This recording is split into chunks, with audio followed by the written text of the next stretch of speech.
How are you feeling? Well. The interviewee is a young man whose identity remains largely unknown.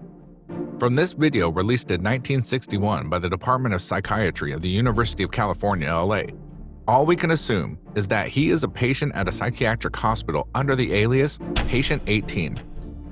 The interview revolves around getting to know why the patient has been placed in the hospital. He does not seem to know why he is there, and hints only at the possible reason that he may be different from others, sits differently at the piano, and assumes different postures when away from the piano. Some people have claimed that they knew Patient 18 and therefore are different stories about his life on the internet. However, there are two popular stories which have surfaced on the internet over time. Due to the little information, it is possible to accept at least one of the stories as the closest to the truth about Patient 18's life. We'll cover them at the end of the video. The psychiatrist decided that this was the situation for me. Did he tell you why? No, the psychiatrist did not. Has anybody told you why?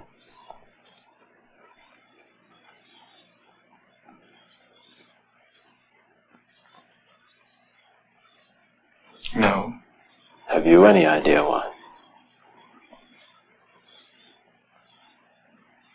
Yes. And what is that? I am not completely like other people. What do you mean by that? People dislike me because I am not completely like them. And in what way are you different?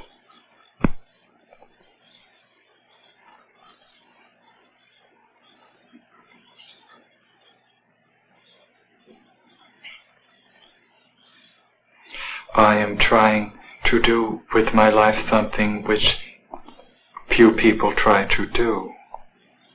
And this influences my thinking and consequently my actions. What is it you're trying to do with your life? Play the piano for people. I'm not clear. How is it that playing the piano for people has eventually resulted in your being here in the hospital?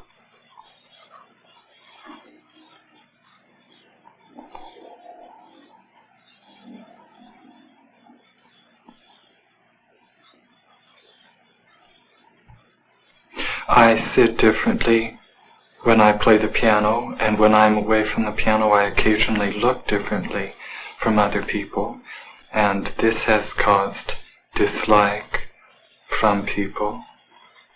They dislike you because you sit differently at the piano? Yes. What way do you sit at the piano that people would dislike you?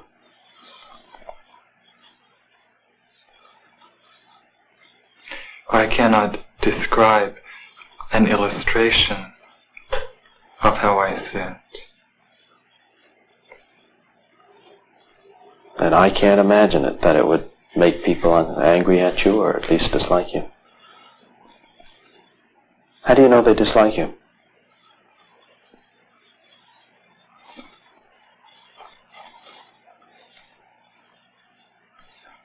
My father does, and doctors do, because of the way I appear in relationship to the way I sit at the piano, and occasionally stand when I am away from the piano because of the way I sit at the piano.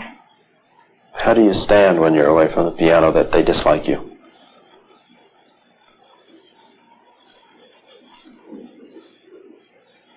I can't describe an illustration. Does it feel to you any different from the way other people stand?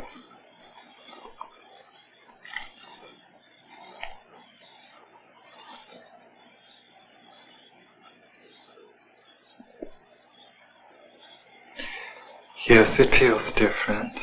In what way?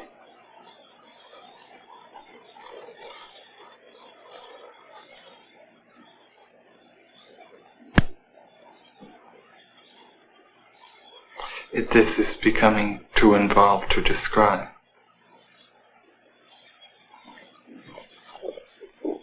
would I be right in assuming then that you don't feel that you belong in the hospital, but that other people did feel that?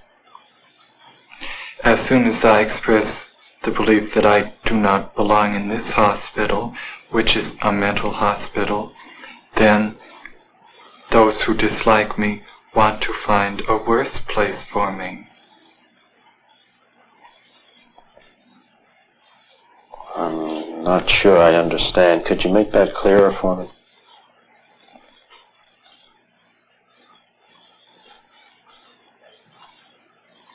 No. Is this a way of... Yes, I can. As soon as I express the belief that I do not belong in this mental hospital, then those who dislike me want to find a hospital where the living conditions are not as good as this. Catatonia is the general name for a group of symptoms that combine different kinds of movement disorders. If it develops against a background of signs of schizophrenia, including delusions and hallucinations, the diagnosis is catatonic schizophrenia. Catatonic schizophrenia is a rare diagnosis that occurs in only 3% of people with schizophrenia.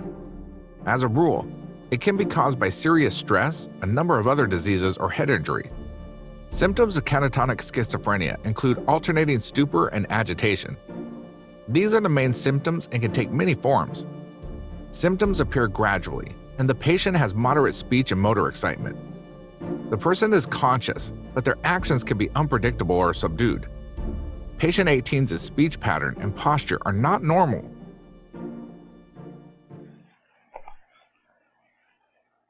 But why are you in the hospital in the first place? I'm not clear.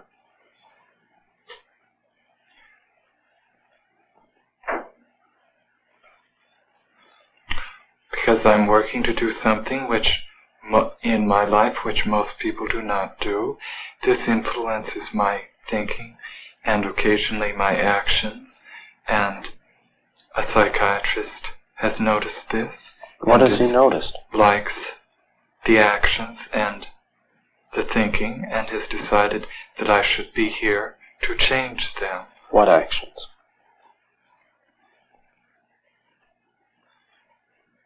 How I talk and how I look right at this moment.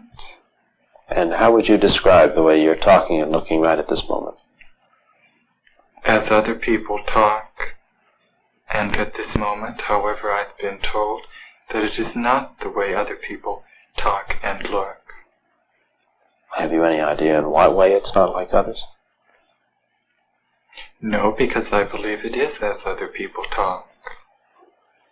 So then, from your point of view, not from other people's point of view, from your point of view, you look, you talk, you think, you behave as other people do.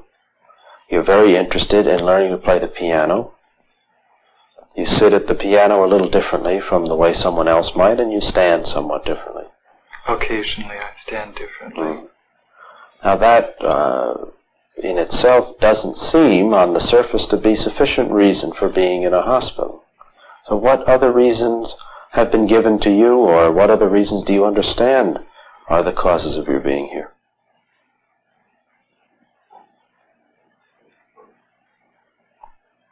I'm supposed to not be mentally well. Oh. And what's supposed to be wrong with you? No doctor has told me. It's hard to believe. I tell the truth. What are your plans? If things should go well, if you were to leave the hospital, then what?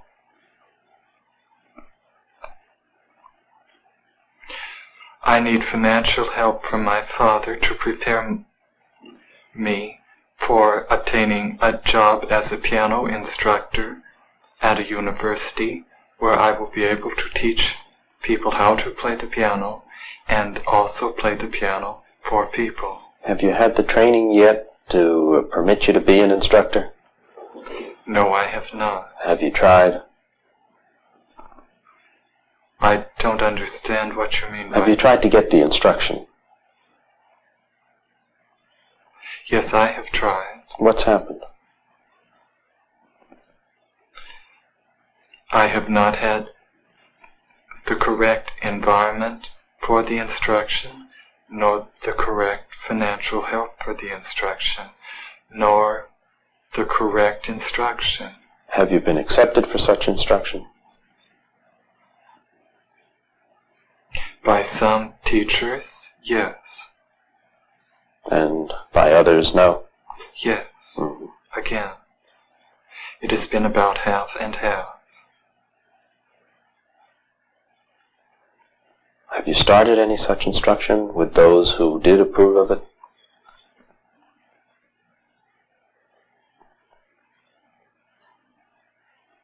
Yes. And how has it gone?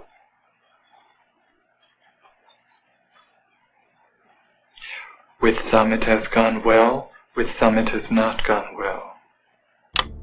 Now let's go through the two hypothetical stories about how patient 18's life turned out. Story 1 goes like this. This man was my uncle. I'm not going to give any names, but for those of you who are concerned with how things turned out for him, not well. There's so much to address here.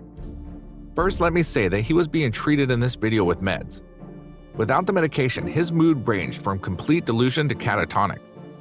As for being gay, I don't think he had much of a sex drive at all, with or without meds. As for the idea that he was put here because he was gay by some unloving family, that's ridiculous. I don't have time to say all the things my family tried just to make his existence somewhat peaceful, just for his own sake. My family had a couple of openly homosexual and lesbians in it even back in the 60s, and with the exception of my mother's father, no one gave a shit. My uncle suffered with meds and even more without. After 40-some-odd years, most of which he spent in institutions, he took his own life by way of drug overdose. By the way, the comment about the plot twist, he never had a piano, was funny because he didn't. His seeming obsession with piano came and went, as did obsessions with religion, especially the Catholic Church and government. As far as I know, he couldn't play a lick. He was very ill at his best and a living shell at his worst. I hope that answers some questions because that's all I have to say on the matter. He's been gone since the late 80s, and I really hope that other members of my family don't see this video, mostly because of the comments from people that somehow think they understand him better than the people who suffered with him. One last thing. I think people thought he was talking about sitting or standing effeminately or something. No, he was talking about sitting or standing motionless for hours.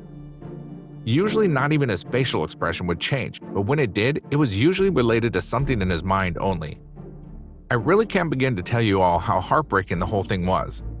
He did seem intelligent, and with meds, he did remind me of a high-functioning guy with autism I once met. Story 2. His name is Stephen E. He is 79 now and lives with his wife of 43 years in a peaceful setting. Here is what Stephen said. I had multiple arrests, 2 felonies, and hospitalizations on my road from crisis to regaining my independence and dignity.